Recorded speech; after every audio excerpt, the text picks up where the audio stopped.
L'idée, c'est de voir l'examen dans le cadre d'une transaction. C'est un examen de conseil. L'objectif de cet examen, c'est d'essayer de guider le futur acquéreur pour essayer de lui donner un certain nombre d'informations quant au physique du cheval ou de l'équidé.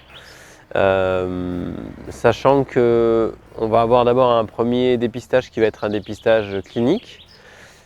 Qui va se faire au moyen de palpation, de mobilisation, de visualisation du cheval dans son déplacement, que ce soit au pas, au trot ou au galop, de manière à essayer de détecter des anomalies cliniques ou subcliniques et à partir de là en déduire éventuellement soit des pathologies qui provoquent des troubles éventuels ou parfois simplement des fragilités et donc essayer de quantifier l'impact éventuel de ces fragilités sur la future utilisation du cheval.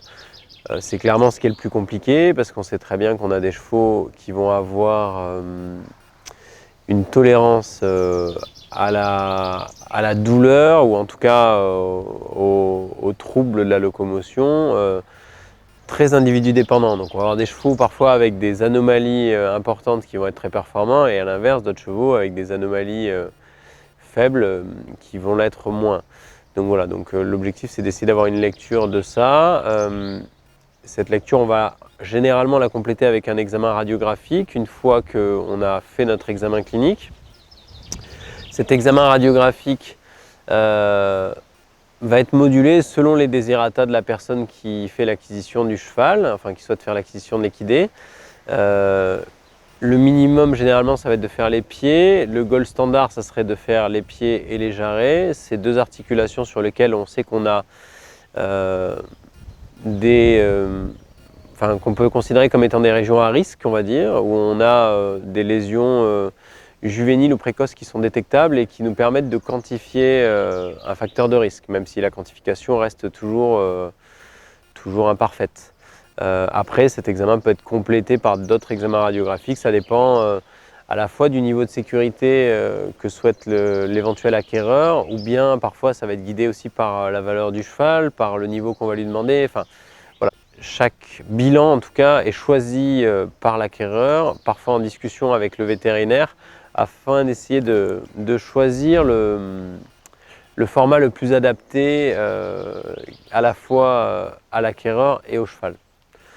C'est également des choses qu'on peut compléter parfois par des échographies, etc. Mais tout ça est guidé par la visite, par les souhaits des uns et des autres et par les discussions qui vont s'installer entre le vétérinaire et les éventuels acquéreurs. Voilà. C'est un examen en fait qui a pour objectif de finalement essayer de donner un cadre avec un petit peu plus de sécurité, que ce soit pour l'acquéreur comme pour le vendeur. Maintenant, c'est un examen qui a des limites. La limite, c'est que on voit le cheval à un instant T, qu'on sait très bien qu'à un instant T, le cheval peut être parfait comme imparfait, pour être à l'inverse, dans quelques jours, très différent de ce qu'on a pu voir sur le moment. Donc l'idée, c'est d'essayer d'avoir une lecture la plus ouverte possible. C'est parfois des examens qu'on va répéter aussi, parce qu'il ne faut pas toujours être fermé. On peut avoir des petites anomalies qu'on va détecter un jour, qui peuvent être sujettes à inquiétude pour l'éventuel acheteur et parfois en revoyant le cheval quelques jours plus tard, on peut se rendre compte que finalement c'était un trouble qui n'était que passager. Donc l'idée c'est un petit peu d'essayer d'avoir cette lecture-là. Pour les chevaux que nous on va voir à la clinique et qui vont partir dans un secteur géographique plus loin, on va essayer de transmettre l'examen au futur vétérinaire du cheval pour qu'il ait lui aussi sa lecture.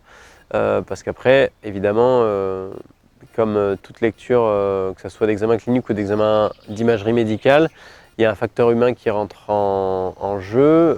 Ce facteur humain, c'est à la fois l'expérience du clinicien et ses expériences personnelles par rapport à un certain nombre de cas qu'il a pu rencontrer. Donc personnellement, je vais bien aimer que le futur vétérinaire du cheval ait pu avoir accès au dossier avant que le cheval arrive chez lui pour qu'éventuellement il valide à minima en tout cas la lecture des radiographies, etc. pour être sûr qu'il n'y a rien qui lui le choque dans sa lecture des radiographies. Voilà. Parfois dans ce cadre d'examen, donc dans le contexte d'une transaction, on a aussi une autre lecture qui dépasse, on va dire, le cadre strict du physique du cheval, mais qui va aussi aller dans ce cheval a-t-il un examen ou des radiographies qui vont permettre une recommercialisation aisée ou non. Voilà, parce qu'on sait très bien qu'on a parfois des images radiographiques qui sont sujettes à discussion et qui sont plus sujettes à discussion dans le cadre de chevaux qui sont là pour faire du commerce et pour être vendus très rapidement. Donc là, il faut aussi qu'on ait parfois une double lecture adaptée parce que on sait, et là c'est l'expérience et le retour des différentes visites d'achat et le retour de discussion avec d'autres confrères qui font que du coup on adapte, comment dire, on a un discours avec une lecture où on donne notre sentiment, mais on donne aussi un sentiment par rapport à une éventuelle relecture par certains confrères qui peuvent eux être plus péjoratifs que nous sur la visite. Et à partir de là, on essaye d'avoir une lecture complète et pouvoir dire aux gens, voilà, ce cheval a priori, il a certes pour nous un examen aujourd'hui qui est plutôt intéressant et comment dire, un pronostic qui nous semble plutôt favorable. Cependant, parfois, ces chevaux-là, pour être recommercialisés, peuvent prêter à discussion et donc il faut aussi cette lecture-là dans ce cadre. Globalement, voilà, cet examen dans le cadre d'une transaction, il n'est pas réservé qu'aux chevaux de haut niveau, hein. C'est un examen qui est pratiqué pour tous les types de chevaux, hein, que ce soit du poney de club au cheval de haut niveau. Voilà. Après, c'est un examen que certains clients vont souhaiter ne pas faire, ce qui peut se défendre, hein. Chacun a son expérience. En ayant fait cet examen, on n'a pas de garantie absolue. J'aimerais bien, je pense que nos clients le souhaiteraient également. Malheureusement, le cheval reste un animal vivant et donc c'est assez limite. Maintenant, voilà, c'est vraiment un examen qui est ouvert à tout type de discipline, tout niveau d'activité. L'objectif, c'est vraiment d'essayer de rassurer tout le monde et en tout cas donner un maximum d'informations pour essayer d'avoir en tout cas une visualisation de là où on va aller et essayer de deviner un peu ce que Dame Nature pourrait nous faire. Maintenant, c'est un examen, voilà, qui a ses limites, on en est tous bien conscients. Comme je le disais, voilà, la tolérance sur des lésions radiographiques, elle est individu dépendant et on sait qu'on a des chevaux qui vont être très performants à très haut niveau avec des anomalies et à l'inverse d'autres avec des petites anomalies qui peut l'être. Voilà. Donc maintenant on essaye de donner notre expérience et de donner notre sentiment et d'essayer de guider au mieux les futurs acheteurs dans leur choix. Une visite d'achat, ça va durer en général au moins 1 heure et ça peut durer jusqu'à 3-4 heures selon évidemment le niveau d'examen qui va être demandé.